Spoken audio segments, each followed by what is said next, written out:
कठोपनिषद। कठोपनिषद ग्रंथ में दूसरा अध्याय और इस द्वितीय अध्याय में तीसरी वल्ली है और इस तृतीय वल्ली में आज मंत्र है 8वां। इस 8वें मंत्र का उच्चारण करते हैं। अव्यक्तात्तु परः पुरुषो व्यापको लिंग एव च यं ज्ञात्वा मुच्यते जन्तु रमृतत्वं च गच्छति। अव्यक्तात्तु परः पुरुषो व्यापको लिंग एव च यं ज्ञात्वा मुच्यते जन्तुरमृतत्वं च गच्छति। अव्यक्तात्तु परः पुरुषः व्यापकः अलिंगः एव च यं ज्ञात्वा मुच्यते जन्तुः अमृतत्वं च गच्छति। अन्वय।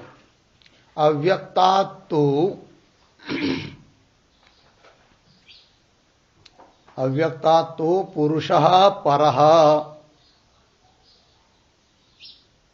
व्यापकः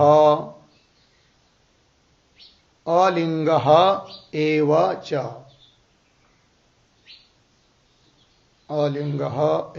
च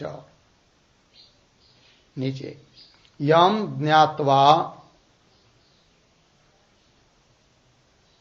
जन्तुः मुच्यते च अमृतत्वं गच्छति। ठीक है, तो ऊपर वाला 7 नंबर का मंत्र और यह 8 नंबर का मंत्र, इन दोनों भी मंत्रों के द्वारा बताया जा रहा है कि आत्मा सबसे अभ्यंतर कैसा है, सबका अंतरात्मा है। तो बताते आए कि इंद्रियों से पर मन है, मन से पर सत्व नाम व्यष्टि बुद्धि है और उससे भी श्रेष्ठ महान आत्मा है हिरण्यगर्भ और उस महान आत्मा से भी पर अव्यक्त है, पर है अर्थात उससे व्यापक है और उससे सूक्ष्म है और उसके अभ्यंतर है। और वह जो अव्यक्त तत्व है माया, उससे भी पर पुरुष नाम का परमात्मा है अर्थात ब्रह्म कूटस्थ साक्षी आत्मा, वो उससे भी पर है, श्रेष्ठ है, अभ्यंतर है और सूक्ष्म है, ये बात कह रहे। और इस प्रकार का आत्मा उन सबके अंदर होने के कारण वो सबका अंतरात्मा है, अभ्यंतर है। तो कह रहे हैं अव्यक्तात् पुरुष पर।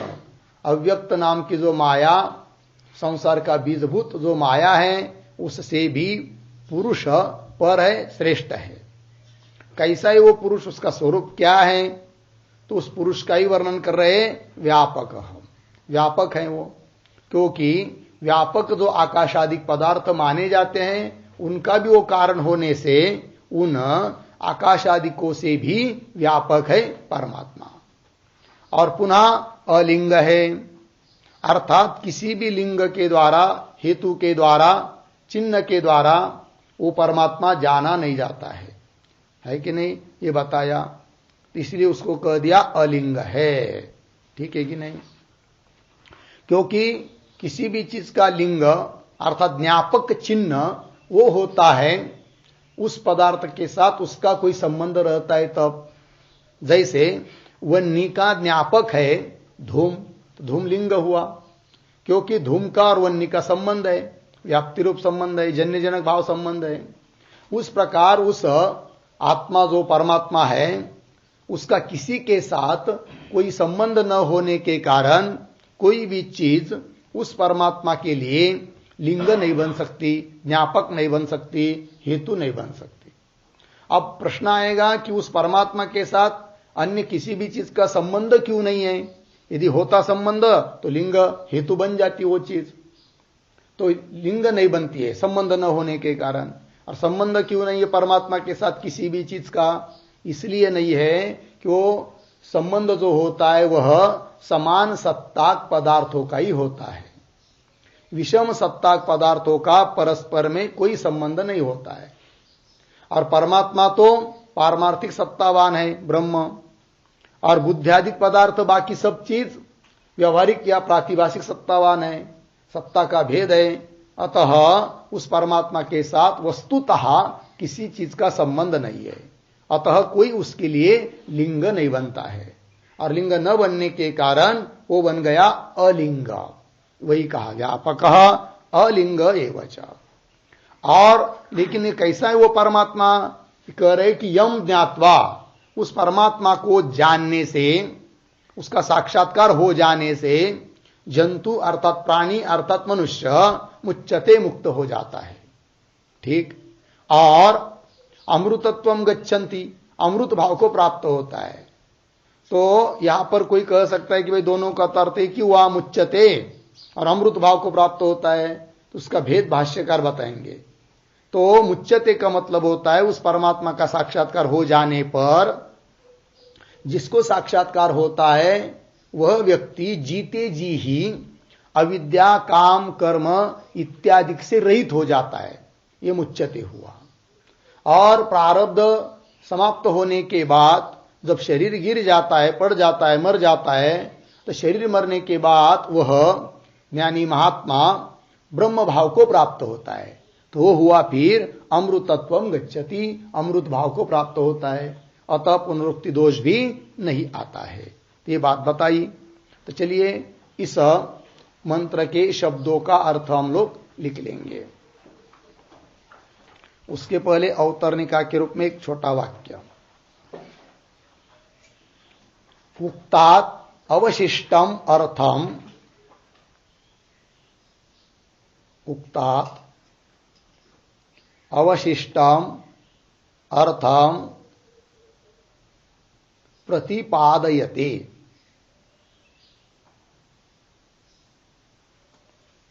प्रतिपादयते अव्यक्तात् इति। ठीक है।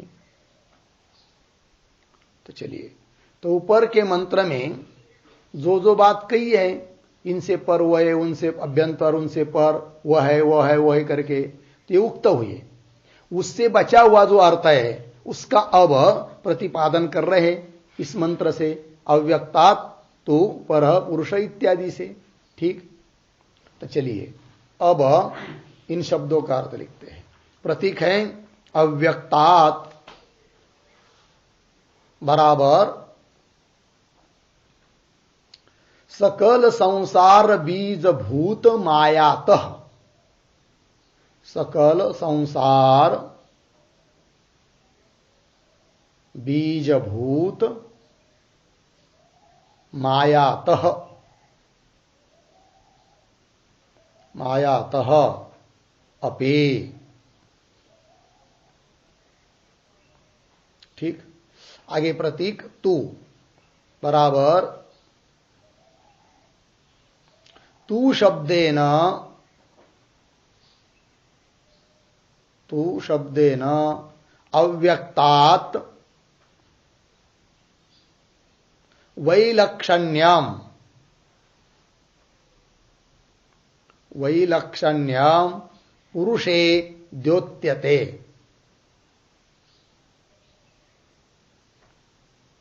पुरुषे द्योत्यते पूर्ण विराम।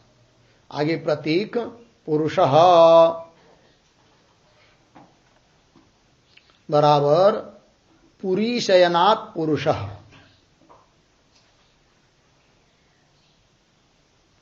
पुरीशयनात् पुरुषः अथवा अथवा पूरयति स्वेन आत्मना, पूरयति स्वेन आत्मना जगत इति पुरुषः, जगत इति पुरुषः। आगे प्रतीक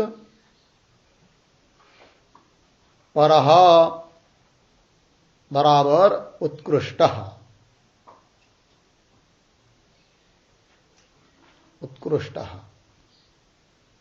कौंस में लिखिए पुरुष पदार्थम आह, पुरुष पदार्थम आह। आगे की तरफ बांध देकर कौंस बंद।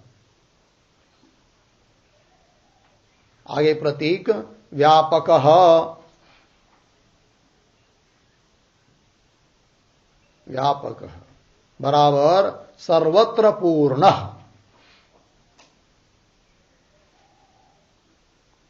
सर्वत्र पूर्णः। आगे प्रतीक अलिंगः एव च,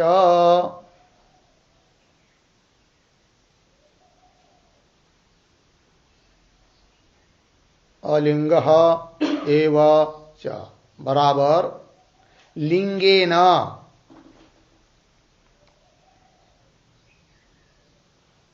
लिंगेन अनुमापकेन,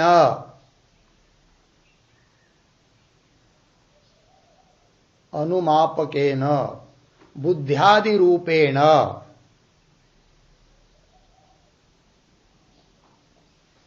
बुद्ध्यादि रूपेण वर्जितः एव,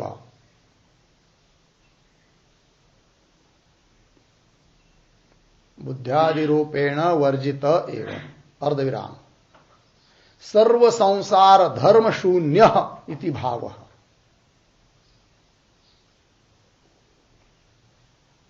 सर्व संसार धर्म शून्य इति भावः पूर्ण विराम। कौंस में लिखते थोड़ा ननु बुद्धि सुख दुखादि ही, बुद्धि सुख दुखादि ही शास्त्रयः, शास्त्रयः गुणत्वात्, गुणत्वात् रूपादिवत्, रूपादिवत् इति गुणाश्रयत्वेन,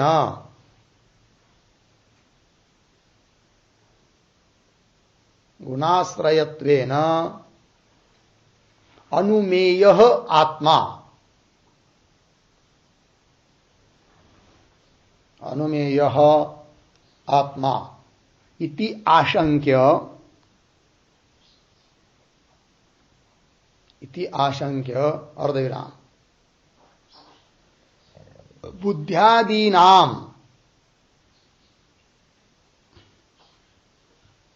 बुद्ध्यादीनां अंतकरणाश्रयत्वेन,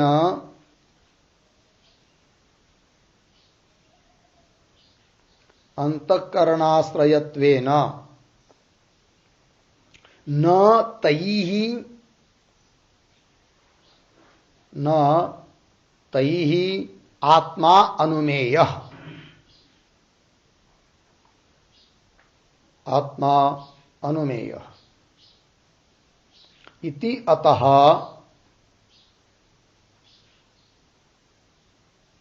इति अतः अलिंगः आत्मा इत्यर्थः,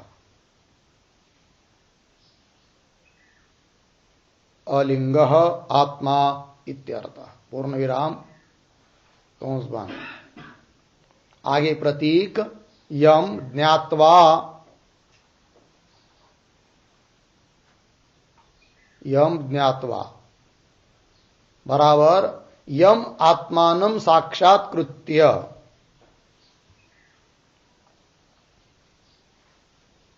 यम आत्मानं साक्षात्कृत्य। आगे प्रतीक जंतुः बराबर पुरुषः, पुरुषः प्रतीक मुच्यते, बराबर जीवन एव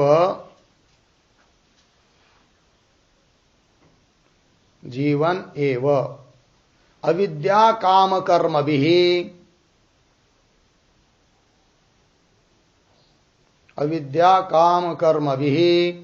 परित्यज्यते।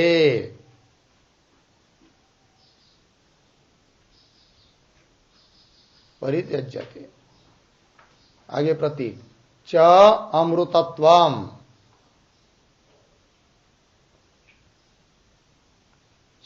अमृतत्वम बराबर देहपातानंतरम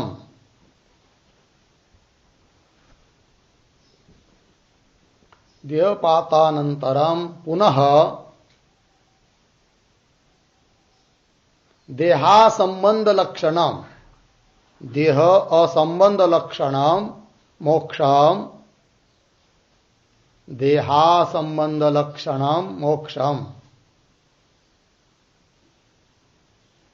आगे प्रतीक गच्छति बराबर प्राप्नोति अर्धविराम ब्रह्म एव भवति इत्यर्थः।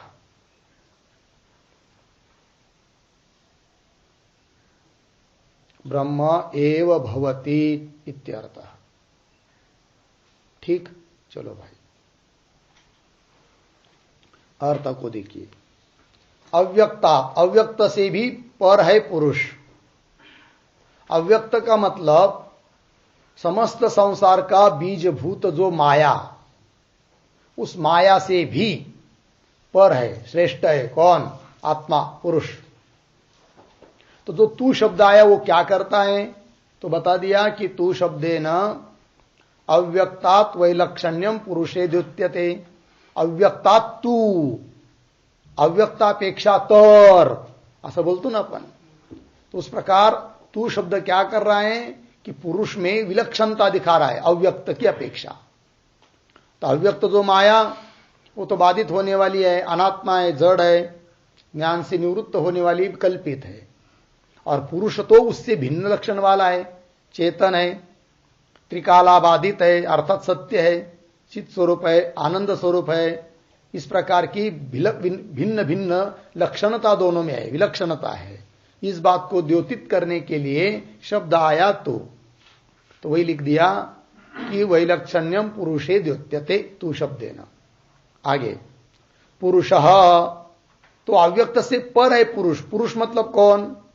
तो पूरी शयनाथ पुरुष, पूरी अर्थात इस शरीर में जो शयन करता है, निवास करता है, उसको बोलते पुरुष। क्यों? पूरयति स्वेन आत्मना जगत, समस्त जगत को अपने आत्मा रूप से जो पूर्ण करके रहता है उसको कहते पुरुष, अर्थात आत्मा, अर्थात ब्रह्म, अर्थात अपना स्वरूप। ठीक है। तो वह जो पुरुष है वह कैसा है? पर है, अव्यक्त से पर है, अर्थात उत्कृष्ट है।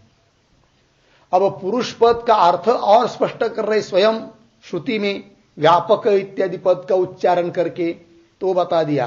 पुरुष पदार्थ में पुरुष पद का अर्थ क्या है उसको बताया जा रहा है व्यापक इति।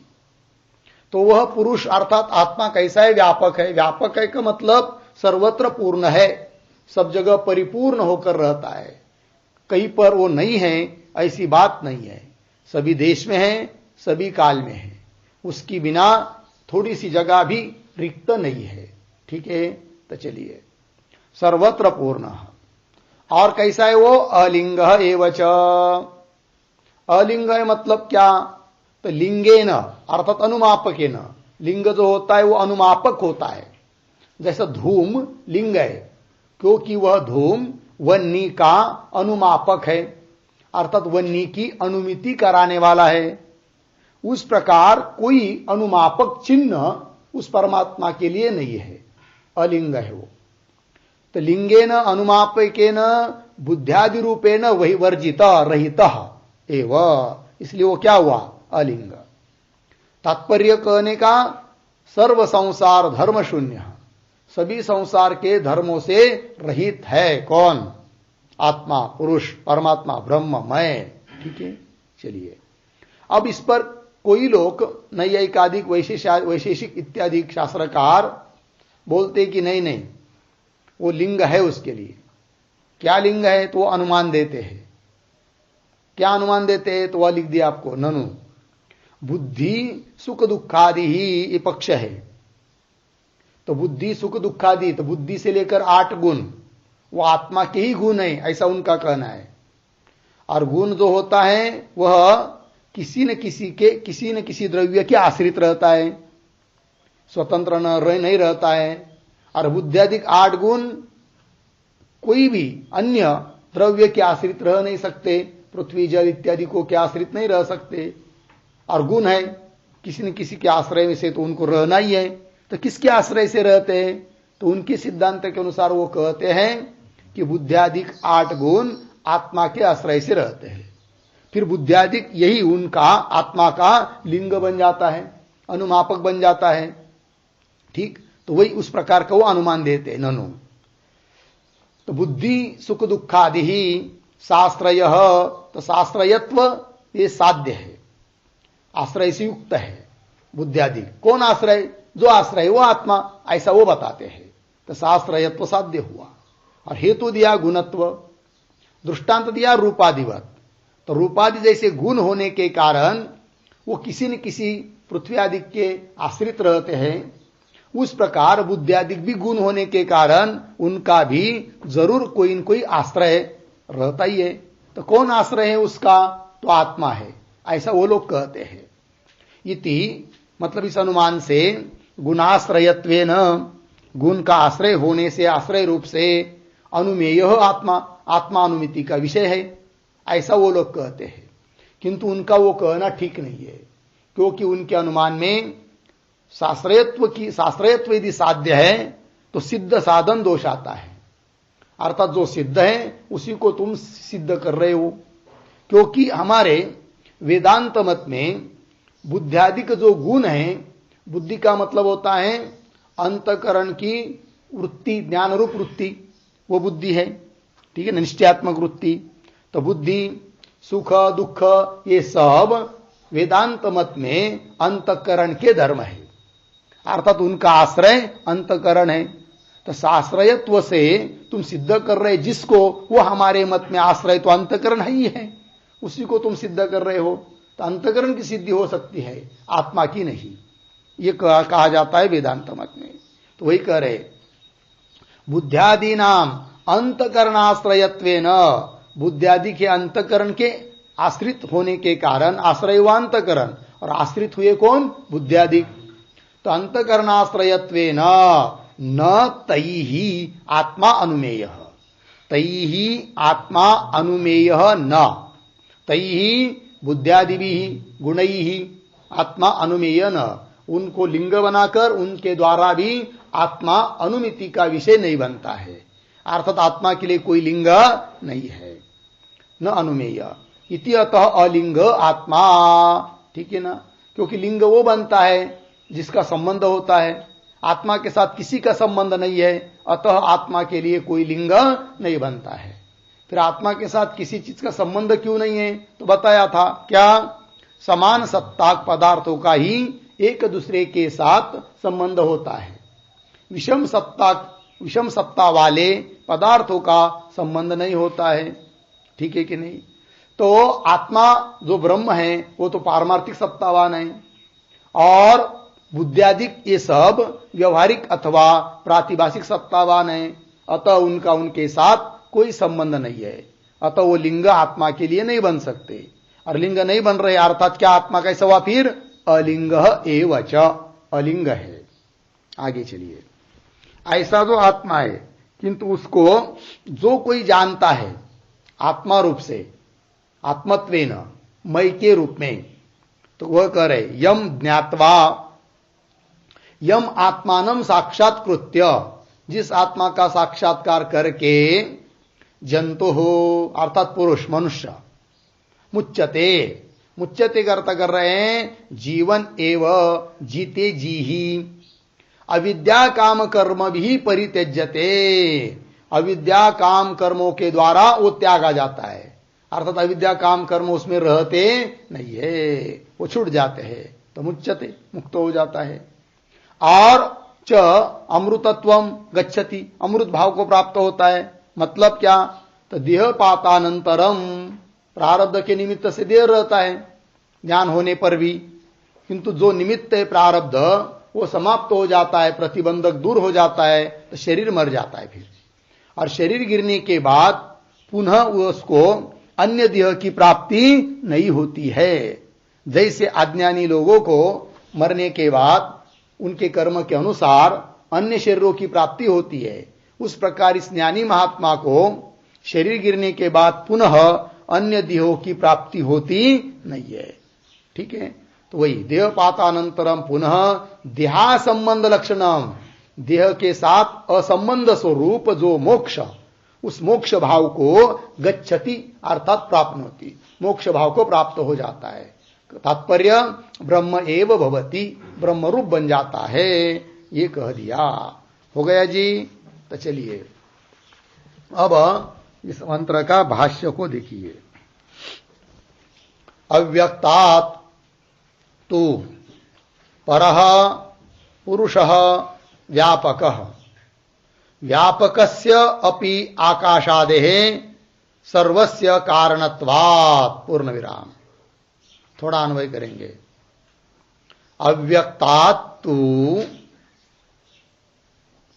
पुरुषः परः, पुरुषः परः, आकाशादेः सर्वस्य, पीछे व्यापकस्य कारणत्वात्, व्यापकः। ठीक, अर्थ को देखिए। अव्यक्ता, तो अव्यक्त से भी पुरुष पर है, श्रेष्ठ है। श्रेष्ठ है मतलब उस अव्यक्त से भी अभ्यंतर है और सूक्ष्म है और व्यापक है, यह अर्थ होता है पर शब्द का। तो अव्यक्ता तो पुरुष पर है, पुरुष पर है। और कैसा है? तो व्यापक है। क्यों व्यापक है, कैसा व्यापक है? तो बता रहे हैं कि व्यवहार में जिन पदार्थों को व्यापक करके कहे जाते, जो पदार्थ आकाश आदि, उनका भी वो कारण है आत्मा।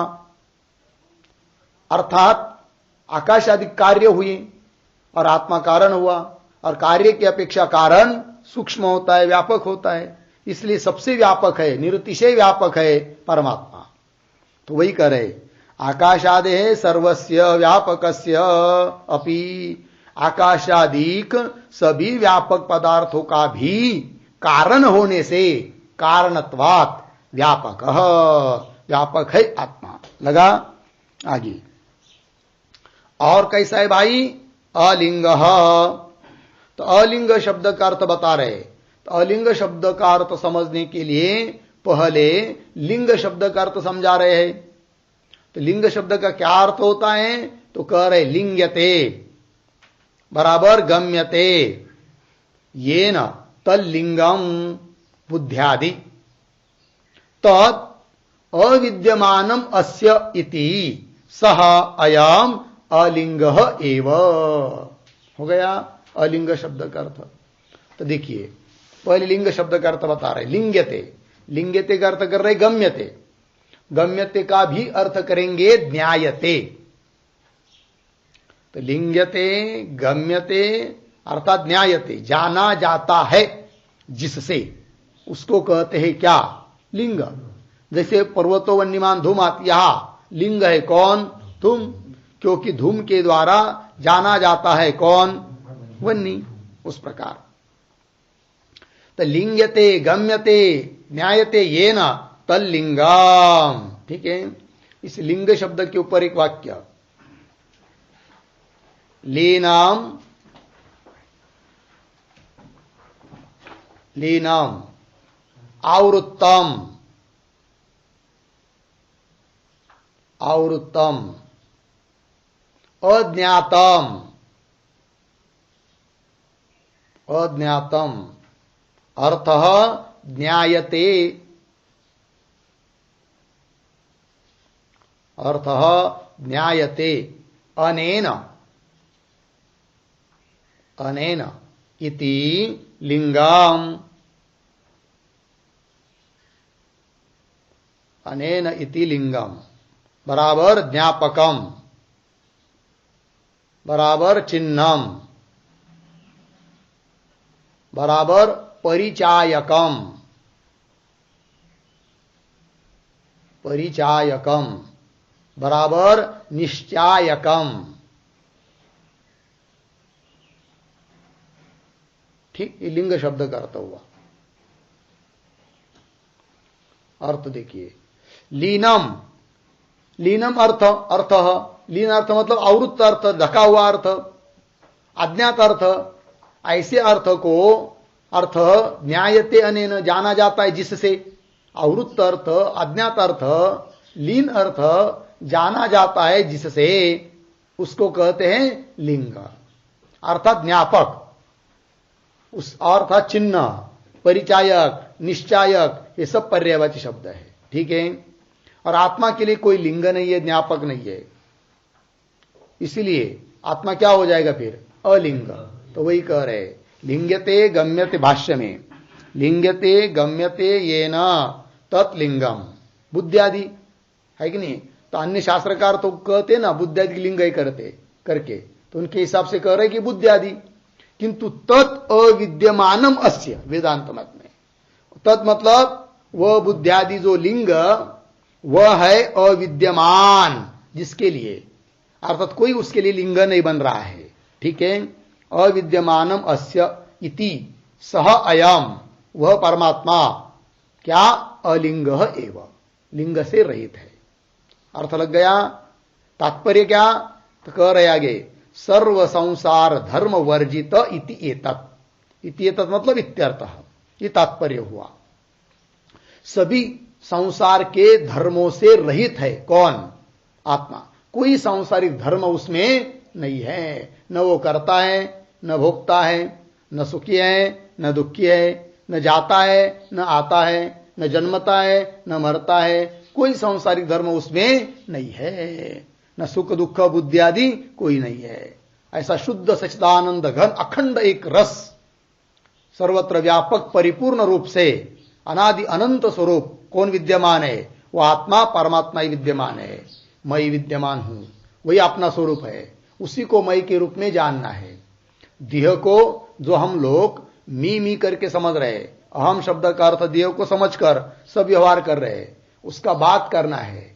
जैसे कोई कुत्ता मर गया, उसके शरीर के साथ अपना तादात्म्य नहीं है।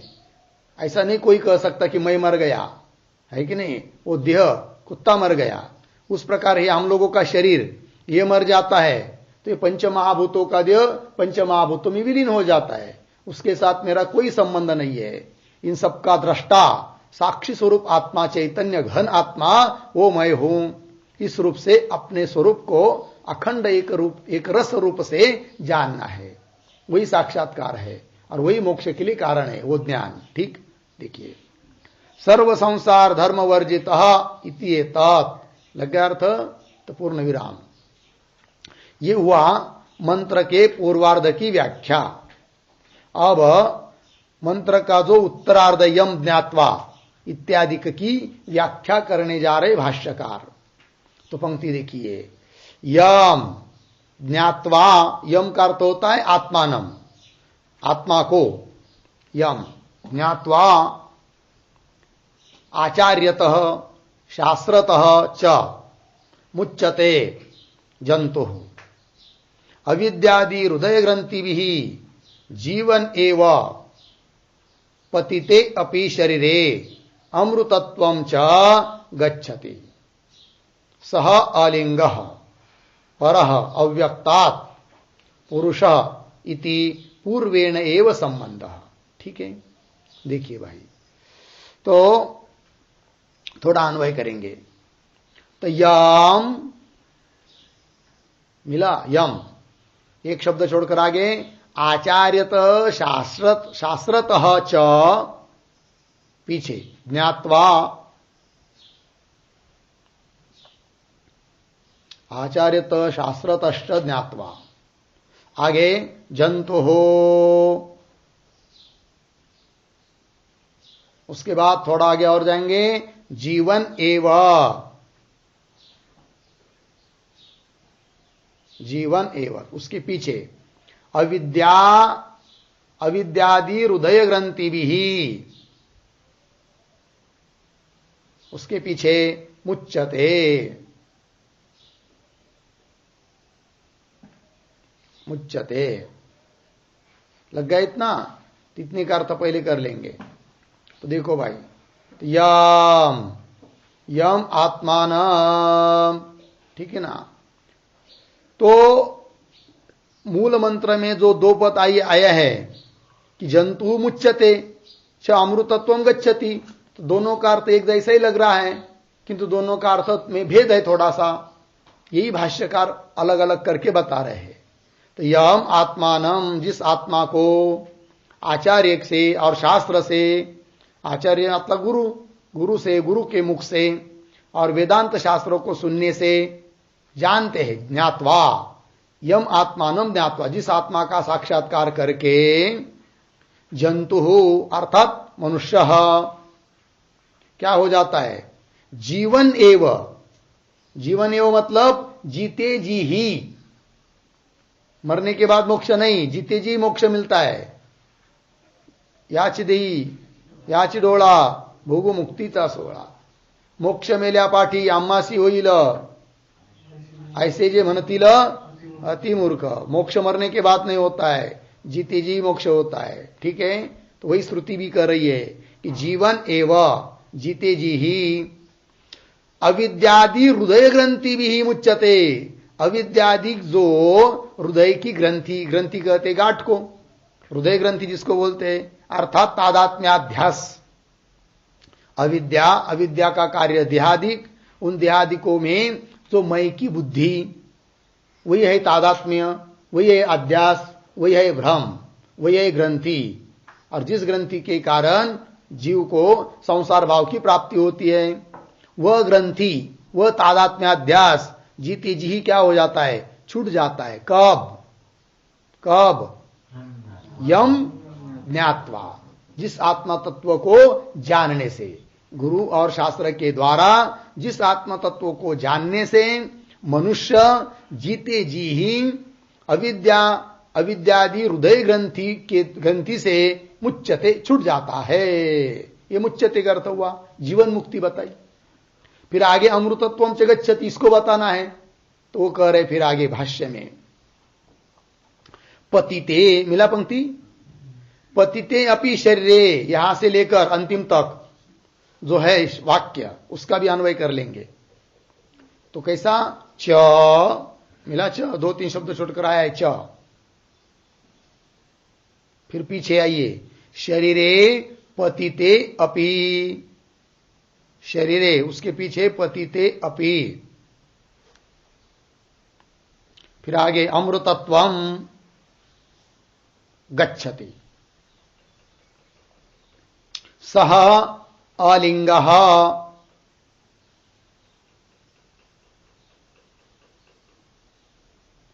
पुरुषः, आगे आगे शब्द है पुरुषः, पुरुषः।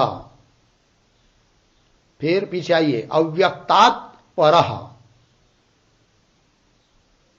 आगे इति पूर्वेण एव संबंधः।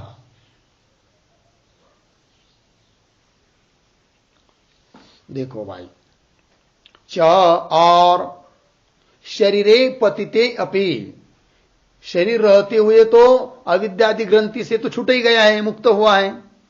और शरीर गिरने पर भी, शरीरे पतिते अपि, शरीर का पतन होने पर, मरने पर, गिरने पर भी क्या, अमृतत्वम गच्छति, अमृत भाव को प्राप्त हो जाता है। ठीक है, अमृतत्वम गच्छति, लग गया। कौन? वो पुरुष, जीव। अमृतत्वम गच्छति, सह अलिंगः, सह, सह शब्द का अर्थ होता है पुरुष आत्मा, पुरुष स्वरूप आत्मा, चैतन्य ब्रह्म आत्मा। अलिंगः, लिंग रहित है, वही कह रहे, सह अलिंगः पुरुषः। कैसा है वो पुरुष? तो कह रहे अव्यक्तात् परः, अव्यक्त से पर है, इति पूर्वेण एव संबंध, पूर्व के साथ, पूर्वार्ध के साथ संबंध जोड़ना है उत्तरार्ध का।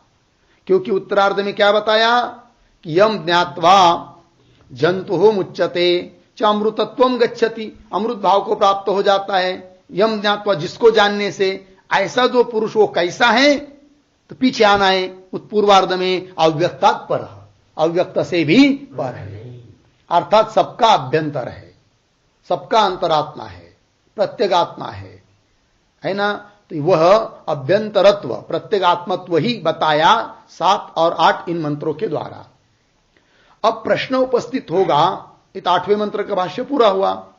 अब प्रश्न उपस्थित होगा कि यदि उस प्रकार के ब्रह्मस्वरूप आत्मा का कोई लिंग नहीं है, अलिंग है वो, फिर उसका ज्ञान कैसा होता है? जबकि कहा है उसी 8वें मंत्र में कि यम ज्ञात्वा जंतु मुच्यते, जिसको जानकर प्राणी मुक्त हो जाता है। किंतु उसको जाने कैसा? क्योंकि जानने के लिए तो कोई लिंग नहीं है, न किसी वो प्रमाण का विषय होता है, तो कैसा उस आत्मा को जाने? और जाने बिना तो गति नहीं है। न्याय जानकर ही क्या होता है? मुक्त हो जाता है और अमृत भाव को प्राप्त हो जाता है।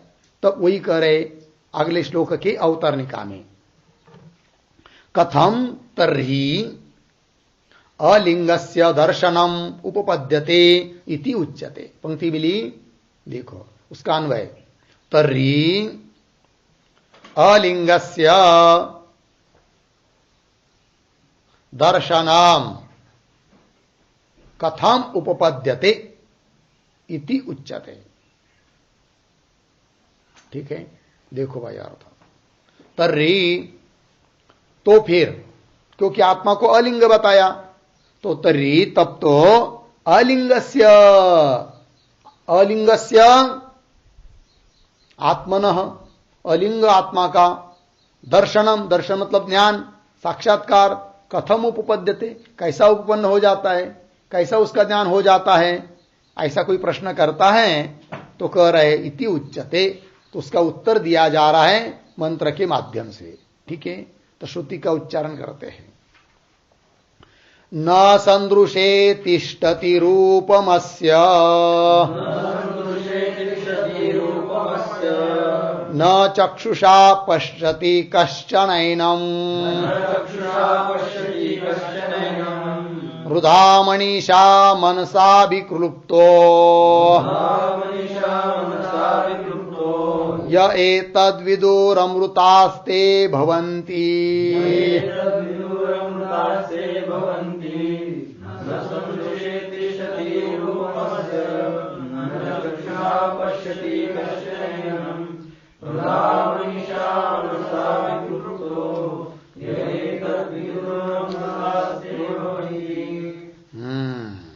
ठीक है, तो न संदृशे तिष्ठति रूपम अस्य न चक्षुषा पश्यति कश्चन एनम वृथा मनीषा मनसा अभिकृप्तः ये एतत् विदुः अमृताः ते भवन्ति। अन्वय, अस्य रूपम, पहले पंक्ति में अंतिम है शब्द, अस्य रूपम संदृशे न तिष्ठति, पहली पंक्ति हुई, संदृशे न तिष्ठति। दूसरे लाइन में कश्चन एनम, कश्चन एनम चक्षुषा न पश्यति,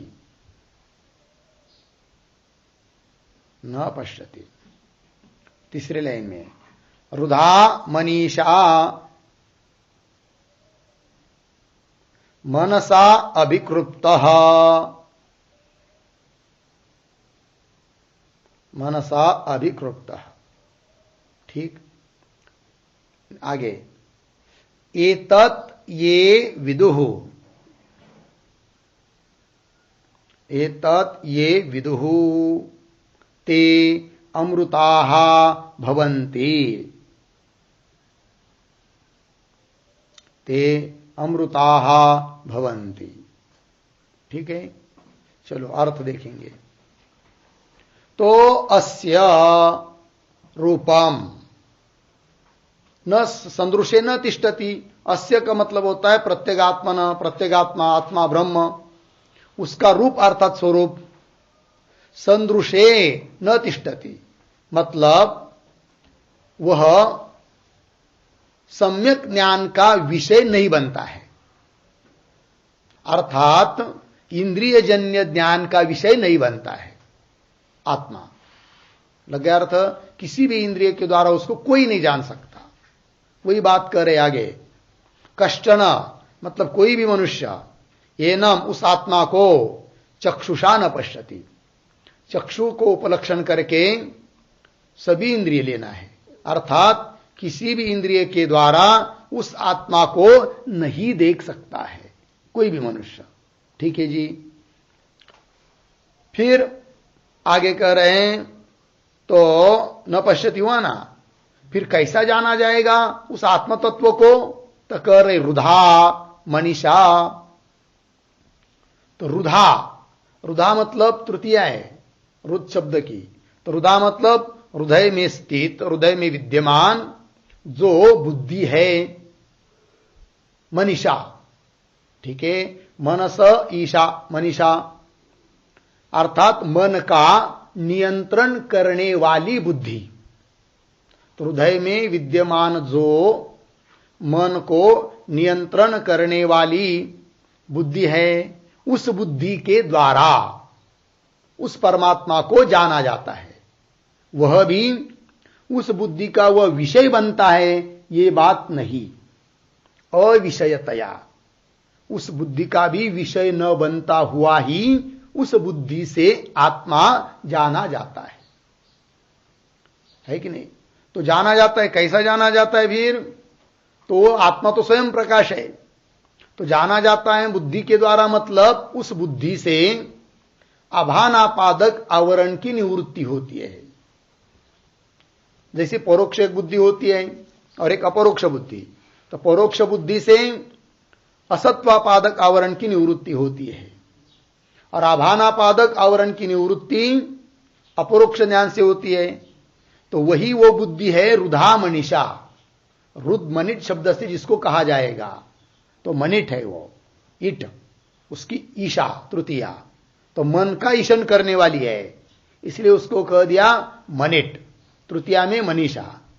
तो मन का शासन, मन का नियंत्रण करने वाली जो बुद्धि है। सभी इंद्रियों का इन उपरम होने पर भी बहुत बार मन, इंद्रिय तो क्या हो गए, अंतर्मुख हो गए, उपरम हो गए, अपना अपना व्यापार नहीं कर रहे, विषयों की तरफ नहीं दौड़ रहे, किंतु जो मन होता है वह तो संकल्प विकल्प आदि करता ही रहता है। तो उस ऐसे मन को भी वो बुद्धि समझाती है, अरे भाई तू मन क्यों पिशाच्य की तरह इधर उधर दौड़ रहे हो? किसके लिए, किस प्रयोजन के लिए? न स्वयं के प्रयोजन के लिए, क्योंकि स्वयं मन तो जड़ है, न आत्मा के लिए तुम्हारा दौड़ना हो सकता है, क्योंकि आत्मा तो असंग है, उसके लिए तो कोई किसी चीज का संग नहीं होता है। तो हे मन, तू क्यों इधर उधर दौड़ रहा है? इस प्रकार उस संकल्प विकल्पात्मक मन को भी जो बुद्धि इस प्रकार समझाती है, नियंत्रण करती है, तो उसकी नियंत्रक हो जाती है कौन? वो बुद्धि।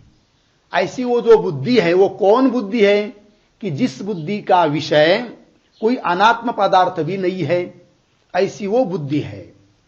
अर्थात तत्वमसि इत्यादि महावाक्यों से जन्य जो फल स्वरूप अहम ब्रह्मास्मि वृत्ति रूप बुद्धि, तो वो बुद्धि जो है उससे, उसके द्वारा वो परमात्मा ब्रह्म अभिव्यक्त होता है। और उस तत्वमसि इत्यादि महावाक्यों से जन्य जो अहम ब्रह्मास्मि इस प्रकार की बुद्धि रूप वृत्ति है, उसी को यहां पर कह दिया रुधा मनीषा। हृदय में उत्पन्न हुई मन का नियंत्रण करने वाली, कि जिसका विषय कोई भूत भौतिक पदार्थ मायादिक, माया का कार्यादिक नहीं है, ऐसी जो बुद्धि है अहम ब्रह्मास्मि, कि वह बुद्धि अहम ब्रह्मास्मि वृत्ति अविषयतया उस ब्रह्म को विषय न बनाते हुए भी उस ब्रह्मा को अभिव्यंजन करती है, उसको अभिव्यक्त कर देती है। ऐसे बुद्धि से ही वो जाना जाता है। कौन? आत्मा। अवतरनिका में प्रश्न क्या था कि इस प्रकार अलिंग रूप आत्मा का दर्शन कैसा होगा? तो इस प्रकार की बुद्धि से उस आत्मा का दर्शन होता है, ये कहा जा रहा है। और कैसा है वो आत्मा? तब और कह रहे मनसा अभिकृप्त। ठीक है जी। तो मनसा अभिकृप्त, अभिकृप्त का अर्थ बताएंगे क्या? प्रकाशित। ठीक है।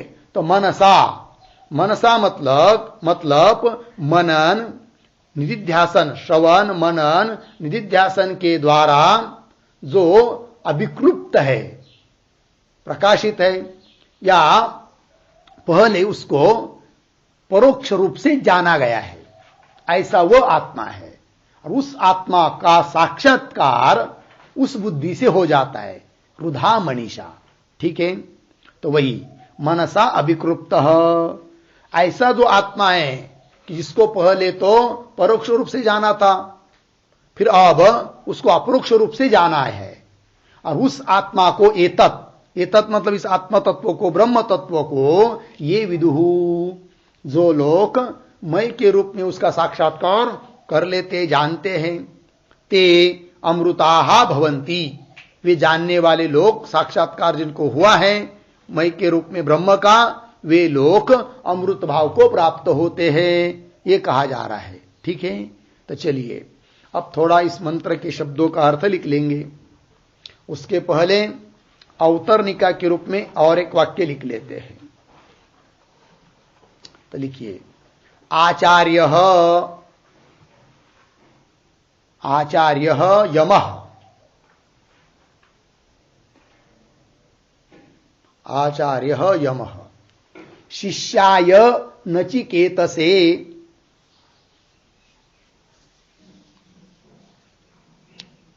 शिष्याय नचिकेतसे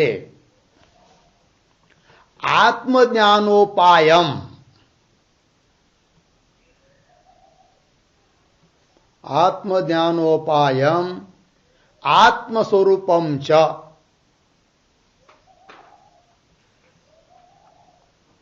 आत्मस्वरूपम च प्रतिपादयते, प्रतिपादयति न संदृशे इति।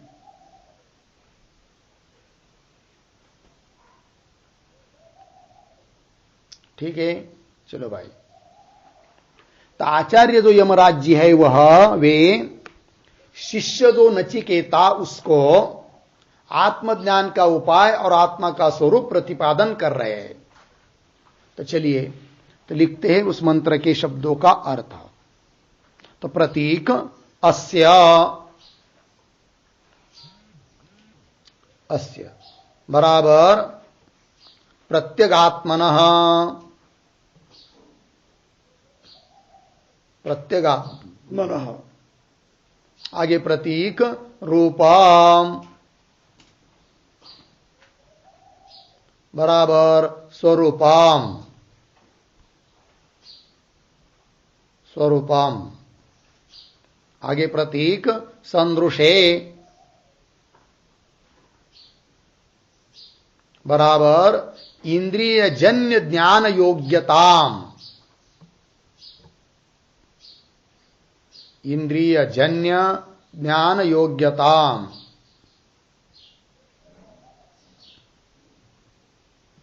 आगे प्रतीक न तिष्ठति बराबर न प्राप्नोति, न प्राप्नोति पूर्ण विराम, कौंस में लिखिए अतः, आगे की तरफ बांध देकर कौंस बंद, आगे प्रतीक कष्टण बराबर कोपि मनुष्यः,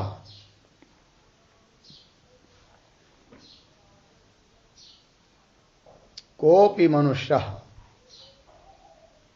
आगे प्रतीक एनम एनम बराबर आत्मानम,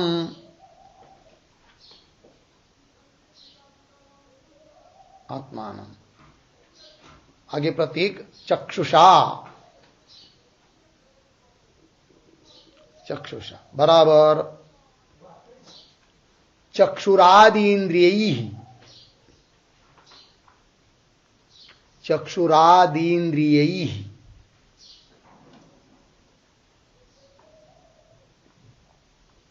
कंस में लिखिए चक्षुर्ग्रहणम, चक्षुर्ग्रहणम सर्वेन्द्रियोपलक्षणार्थम,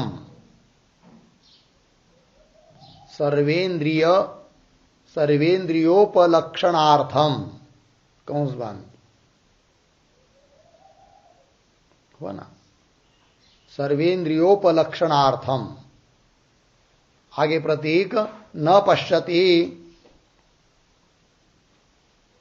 बराबर न विजानाति, न विजानाति पूर्ण विराम। कंस में लिखिए कथम तर्री, कथम तर्री असौ आत्मा, असौ आत्मा ज्ञातव्यः इति अतः आह, इति अतः आह। आगे की तरफ बांध देकर कंस बांध। आगे प्रतीक रुधा बराबर हृदयस्थ बुद्ध्या,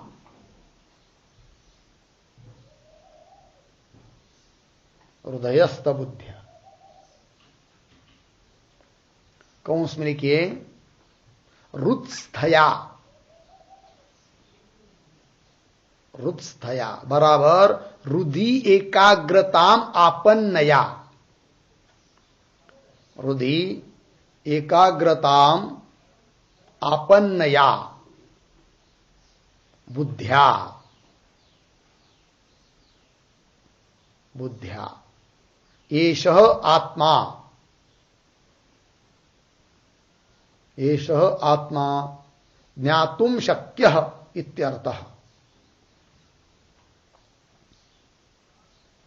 ज्ञातुं शक्यः इत्यर्थः। पूर्ण विराम कंस बंद। आगे प्रतीक मनीषा बराबर संकल्पादि रूपस्य मनसः,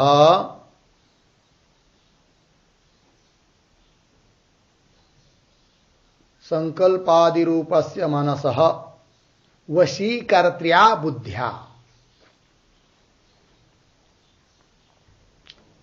वशीकर्त्र्या बुद्ध्या। कौंस में लिखिए मनसः ईशा, मनसः ईशा अर्धविराम मनोव्यापारी भूत,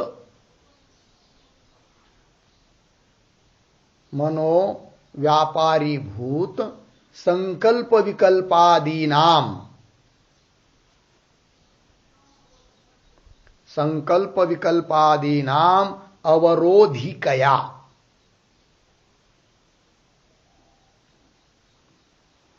अवरोधिकया कौंस बंद। आगे प्रतीक मनसा बराबर मननात्मक सम्यक ज्ञानेन,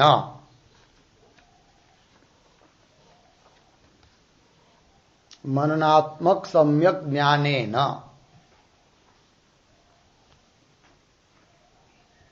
आगे प्रतीक अभिक्लुप्तः बराबर प्रकाशितः आत्मा, प्रकाशितः आत्मा मुमुक्षुभिः ज्ञातुं शक्यते, मुक्षुभिः ज्ञातुं शक्यते इति भावः।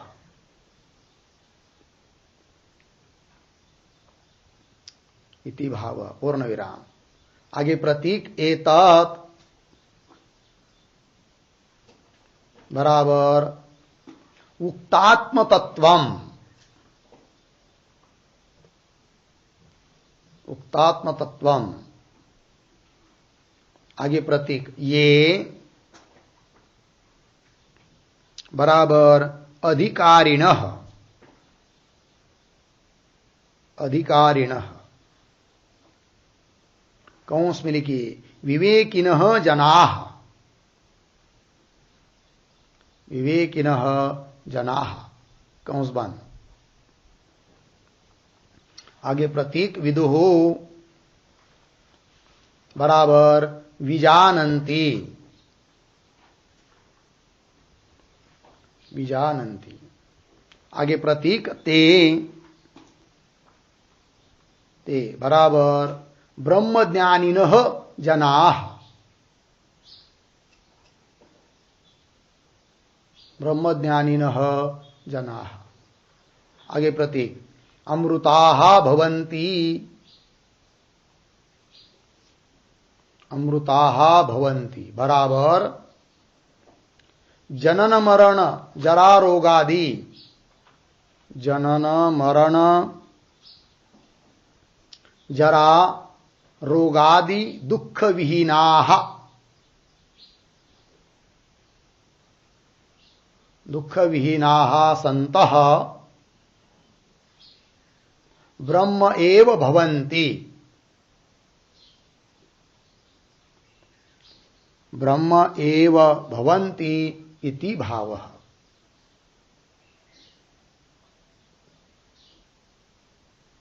ठीक है, चलो भाई थोड़ा अर्थ बताते हैं। तो अर्थ हुआ ही है।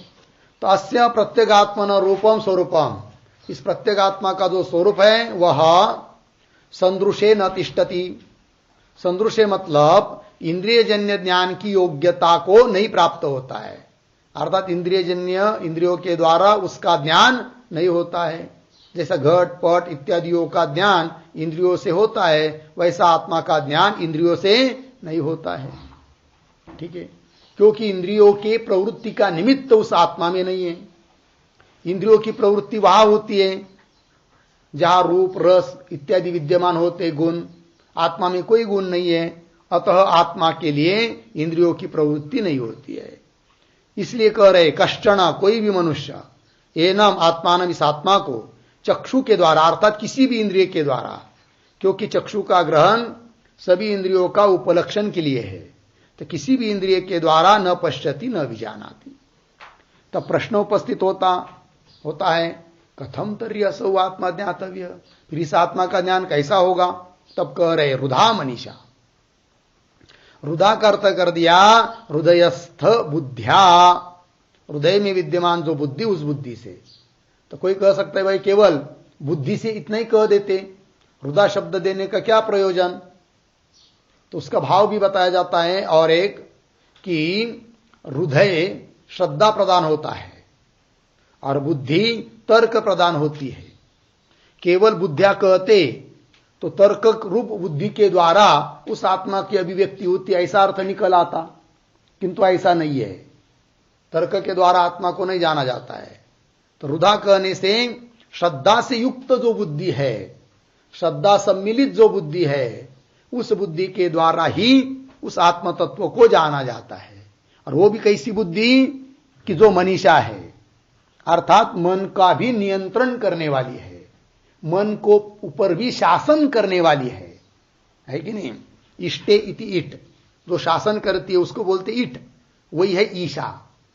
तो मनस ईशा, मन के ऊपर शासन करने वाली होती है कौन, बुद्धि। तो ऐसी जो बुद्धि है कि जो मन को संकल्प विकल्प आदि करने से रोकती है, समझाती है मन को, ऐसे उस बुद्धि के द्वारा उस आत्मा की क्या होती है, अभिव्यक्ति होती है।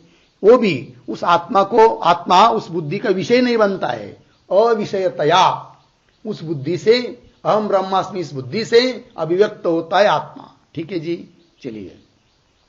तो रुधा हृदयस्थ बुद्धिया, और उसको बता दिया कौंस में कि हृदस्तया मतलब हृदय में स्थित बुद्धि से, अर्थात हृदय में एकाग्रताम आपन्नया बुद्धिया, एकाग्र भाव को प्राप्त हुई जो बुद्धि है उस बुद्धि से ही येष आत्मा ज्ञातुम शक्य है, इस आत्मा को जाना जा सकता है।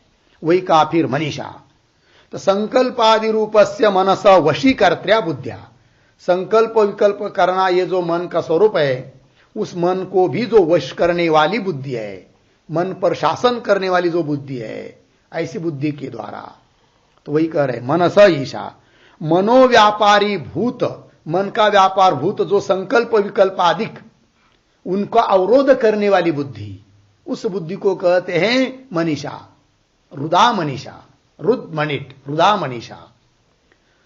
और वो कैसा आत्मा, तो कह रहे मनसा अभिकृप्त, मनसा मतलब मनन श्रवण मनन निधिध्यासन के द्वारा इस प्रकार से सम्यक ज्ञान से जो अभिकृप्त है, प्रकाशित है, अर्थात जिसको पहले परोक्ष रूप से जाना है, उस आत्मा को जानती है वो बुद्धि, मतलब साक्षात्कार होता है उस बुद्धि से, अर्थात अभानापादक आवरण निवृत्त होता है उस बुद्धि से, और आत्मा की अभिव्यक्ति होती है स्वयं प्रकाश रूप से। तो प्रकाशित आत्मा मुमुक्षु भी, मुमुक्षुओं के द्वारा ज्ञातुम शक्यते इति।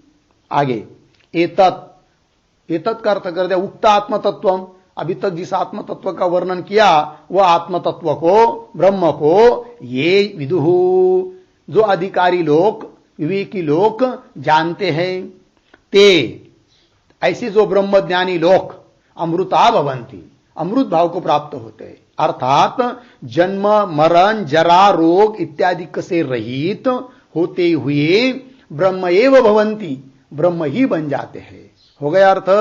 इस प्रकार जो पूछा था पीछे अवतरनिका में कि तर्हि अलिंग से दर्शनम कथम, तो इस प्रकार से आत्मा का ज्ञान हो जाता है, इस बात को बता दिया इस मंत्र में। हो गया। अब इस मंत्र का जो भाष्य है उसका विचार हम लोग कल करेंगे। ओम पूर्णमदः पूर्णमिदं पूर्णात् पूर्णमुदच्यते पूर्णस्य पूर्णमादाय पूर्णमेवावशिष्यते। ओम शांति शांति शांति।